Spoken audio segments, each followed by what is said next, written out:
మహాదంతి వక్త్రాపి పంచాస్య మాన్యా అంటారు. దంతి అంటే ఏనుగు. ఎందుచేత? దంతము అంటే మనకి నెవరడానికి పళ్ళు ఎలా ఉంటాయో అలా కాకుండా పైకి రెండు దంతములు ఉంటాయి ఏనుక్కి. ఆ రెండు పరమ శోభస్కరంగా ఏనుక్కి గొప్ప అందాన్ని ఇస్తాయి.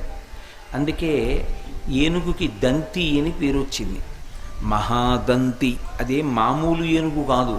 విఘ్నేశ్వరుడి యొక్క ముఖం బ్రహ్మాండమైనటువంటి పెద్ద ఏనుగు యొక్క ముఖం కాబట్టి మహాదంతి వక్త్రాపి చాలా పెద్ద ఏనుగు ముఖం కలిగిన వాడు అపి అయినప్పటికీ మహాదంతి వక్త్రాపి పంచాస్య మాన్య.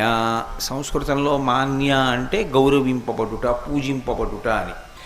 అందుకే మాన్యులైనటువంటి అంటుంటారు ఉత్తరం రాసేటప్పుడు.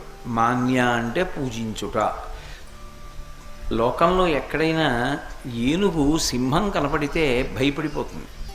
అసలు భయపడిపోవడం కాదు, కలలో సింహం కనపడినప్పటికీ కూడా ఏనుగు ప్రాణం విడిచిపెట్టేస్తుంది. సింహస్వప్నం అంటారు. అటువంటిది ఎంత పెద్ద ఏనుగు కనపడుతుందో అంత గొప్పగా ఏనుగుని సంహరించాలని సింహం పట్టుదలని పొంది ఉంటుంది. కానీ విఘ్నేశ్వరుడి విషయంలో విచిత్రం ఏమిటంటే మహాదంతి వక్త్రాపి, అంత పెద్ద ఏనుగు ముఖం ఉన్నవాడు ఆయన అయితే మరి ఏనుగు ముఖం ఉన్నప్పుడు సింహాన్ని చూసి భయపడాలి కదా. కానీ పంచాస్య మాన్య, సింహం ఆయనని పూజ చేస్తుంది. సింహం ఏనుగు ముఖం ఉన్నటువంటి విఘ్నేశ్వరుణ్ణి పూజ చేసింది అని ఎక్కడ చెప్పబడింది అంటే శంకరాచార్యులు వారు పంచాస్య అన్నారు. పంచాస్యము అని పేరు దేనికి వచ్చింది అంటే సింహానికి పేరు.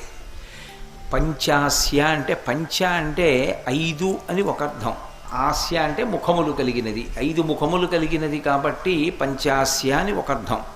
పంచ అంటే సంస్కృతంలో విశాలమైన అని ఒక అర్థం, ఆస్య అంటే ముఖం, విశాలమైన ముఖము కలిగినది అని.